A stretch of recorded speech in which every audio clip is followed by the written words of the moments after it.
Supreme court का निर्णय है कि अनारक्षित सीट पे मेरिट के आधार पे ये सभी के लिए खुला रहेगा।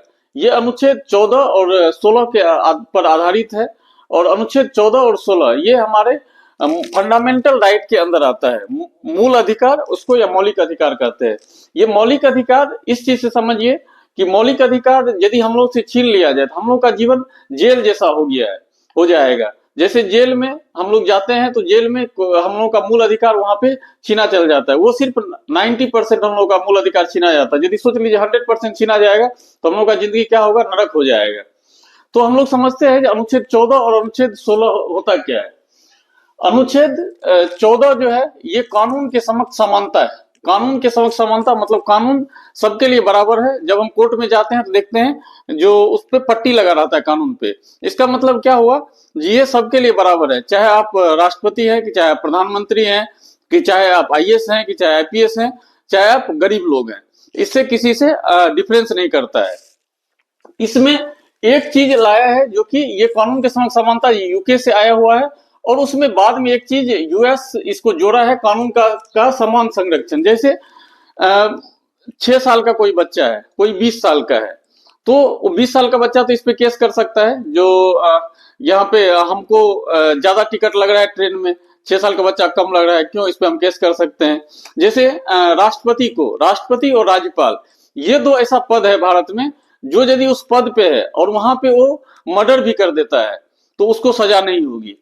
तो लेकिन ये तो फिर कानून के समक्ष समानता का ये उल्लंघन हो जाएगा।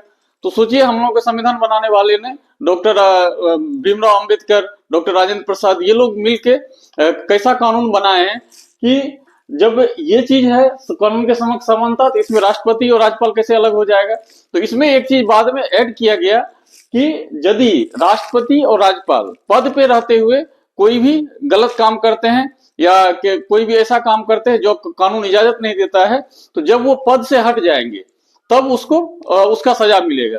ये पद पे रहते ही लोगों को क्यों नहीं सजा है, क्योंकि राष्ट्रपति के पास अनुच्छेद 71 में उनके पास पावर होता है जो वो किसी का सजा माफ कर सकते हैं। मान लीजिए राष्ट्रपति को सजा सुना दिया गया कोर्ट से, राष्ट्रपति क्या करेगा, लिख देगा जो मेरा सारा सजा जो है आज से माफ है, तो उसको सजा नहीं मिलेगा। इसीलिए इसको बाद में कानून का समान संरक्षण में इसको किया गया, जब आप पद से हट जाएंगे तो फिर आप पे वो केस दोबारा से चलेगा और आपको उसका सजा मिलेगा।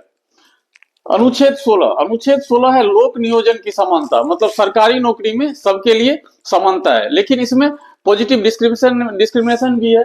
क्या है इसमें, देखिए ये आरक्षण जो मिलता है हमेशा जाति के आधार पर मिलता है, लिंग के आधार पे, स्थान के आधार पे।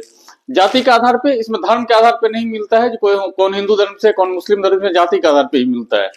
लिंग के आधार पे जैसे हम लोग देखते हैं जो कोई भी वैकेंसी भी आता है तो उसमें लड़का लड़की को उसमें आरक्षण रहता है। जैसे बिहार सरकार में 50% आरक्षण दे रहा है लड़की को, तो इसमें लिंग के आधार पे इसमें आरक्षण। स्थान के आधार पे, स्थान जो बहुत पिछड़ा हुआ जगह है, जैसे पूर्वोत्तर सबका एरिया है, वहां पे क्या है कि किसी का यदि कुछ हाइट कम रहेगा तो उसको फिर भी मौका दे दिया जाता है। तो ये स्थान के आधार पे भी ये यहाँ पे आरक्षण मिलता है। तो हम लोग समझते हैं जो ये फंडामेंटल राइट जो है ये हमारे संविधान के भाग 3 में है और 12 से 35 तक ये हमारा अनुच्छेद है भाग 3 में। इसको मैग्ना कार्टा हम लोग यदि पूछा जाएगा एग्जाम में, जो मैग्ना कार्टा किस भाग को बोलते हैं, तो भाग 3 को हम लोग मैग्ना कार्टा बोलते हैं। इसका देखिए जब भी कोई भी जैसे हम लोग का मूल अधिकार है, हम लोग कहीं भी प्रोटेस्ट कर सकते हैं, तो प्रोटेस्ट हम लोग कर सकते हैं, लेकिन कब कर सकते हैं, ऐसा नहीं कि मान लीजिए कोई बाहरी अटैक हुआ अपने देश पे या नेशनल कोई इमरजेंसी है और हम लोग बोलेंगे नहीं हम लोग इसका आंदोलन करेंगे, नहीं, वहां पे हम लोग नहीं कर सकते हैं।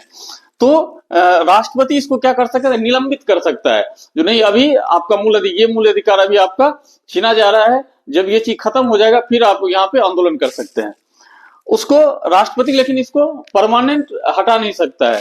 इसका प्रतिबंध कौन लगा सकता है, प्रतिबंध लगा सकता है सांसद। जैसे 3 तलाक का मुद्दा था, तो 3 तलाक ये मूल अधिकार में था, तो उसको क्या किया, सांसद से कानून बना के उसको हटा दिया गया। संसद में कैसे जब तक 2/3 मेजोरिटी लोकसभा में और 2/3 मेजोरिटी राज्यसभा में जब तक इस पे वोटिंग नहीं जाएगा तो ये कानून तब तक नहीं बनता है। तो 2/3 मेजोरिटी में वोटिंग होना चाहिए वहां पे, उसके बाद ये कानून बन जाता है। लेकिन ये प्रतिबंध कर सकता है, प्रतिबंधित कर सकता है सांसद, राष्ट्रपति इसको निलंबित कर सकता है।